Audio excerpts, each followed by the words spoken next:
All right, what about vector addition?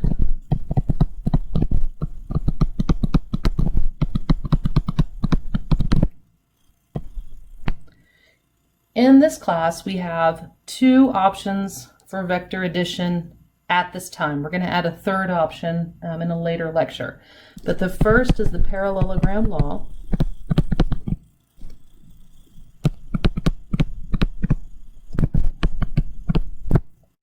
We're going to first draw the vectors at the origin with the tails at the origin. Let's be specific because these are notes, right? So draw the vectors tails at an origin. Okay. 2,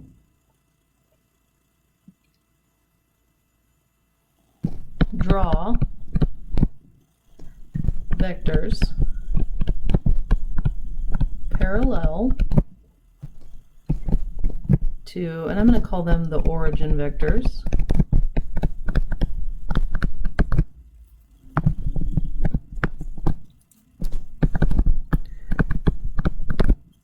with tails attached to tips. 3,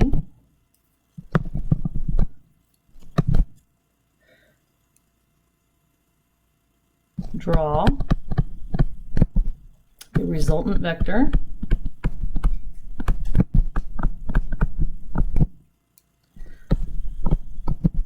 from the origin tails to the parallel tips. And don't worry, we're going to do pictures here later so you can understand my shorthand.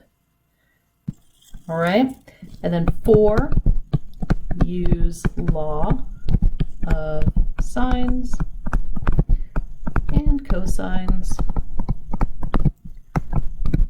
to solve. Okay, to solve whatever it is that we're looking for. Usually we're looking for the resultant, because that would be the addition of the two vectors, okay? But we can also find the orientation of the resultant, the difference between the resultant and one of the vector lines, okay? And just a reminder, the law of sines, okay, that's where A over sine alpha is equal to B over sine beta is equal to C over sine gamma. Okay, and the law of cosines is A squared is equal to B squared plus C squared minus 2BC cosine of alpha, or B squared is equal to A squared plus C squared minus 2AC cosine beta, yada yada. All right, just a little refresher. So let's do an example. We are given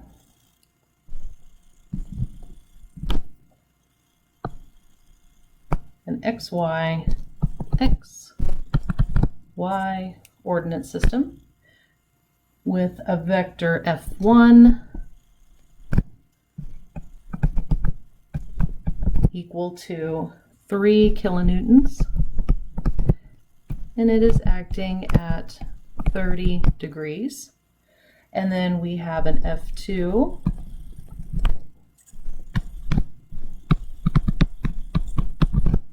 equal to 4.2 kilonewtons acting at 17 degrees from the y-axis. Okay, so you have 30 from the x-axis for F1, 17 from the y-axis for F2, and I wish to find the resultant force, which is equal to F1 plus F2 using parallelogram law. All right, So step number 1, draw them at the origin. Hey, I already gave you them there, so that's nice. Step number 2 is draw the parallel vectors with the tails attached to the tips. Okay, so I'm going to do this in red. So I'm going to have F1 here that's parallel, F1, and I'm just going to call that prime, okay? And then I have F2 that's going to be parallel here, F2 prime, okay? So this one is still 17 degrees from the vertical, all right? And this one is still 30 degrees from the horizontal, all right? And then my next step is draw the resultant vector from the origin tails to the parallel tips. So that's going to be down here. So that is my resultant vector, all right? And you see here that we have created an obtuse triangle that we can now mess with. All right? Now, in order to use law of sines and law of cosines, I need some angles here. So I'm going to come down here. Okay, if this angle right here is 30 degrees, that means this angle is 60 degrees. And these two are 180, which means this angle right here is 180. So I'm going to call you theta.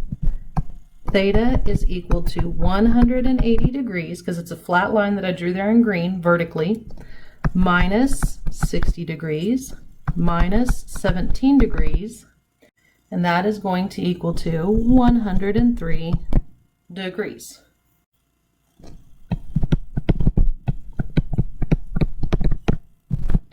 So now that I know that angle opposite of the resultant, that means my resultant magnitude is going to equal the square root of, let's see, F2, which is 4.2 squared, plus F1, 3 squared, minus 2 times 4.2 times 3, times the cosine of 103 degrees. Okay, finish out that square root. And the magnitude of my resultant force is 568 kilonewtons, 5.68 kilonewtons. Okay, but it's a vector, so I need magnitude and direction.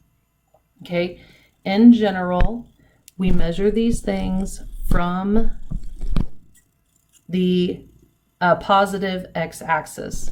So this, and I'm just going to give this angle a name alpha, simply so that it's named. Okay, I'm looking at alpha, and it's going to be the angle here opposite of F2, so theta 2, plus 30, right? That'll get me back to the x-axis.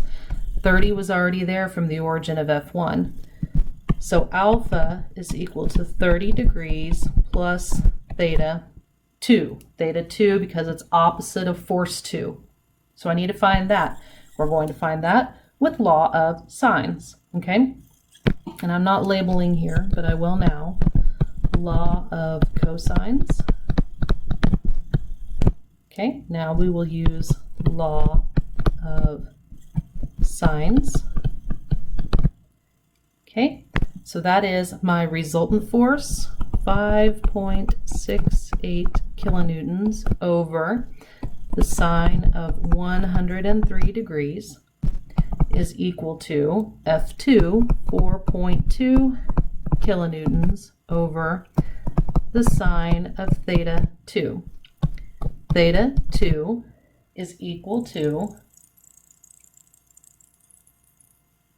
46.1 degrees. So we plug that back into here, and we will have alpha is equal to 76.1 degrees, meaning my answer is the resultant vector is 5.68 kilonewtons acting at 76.1 degrees from the horizontal.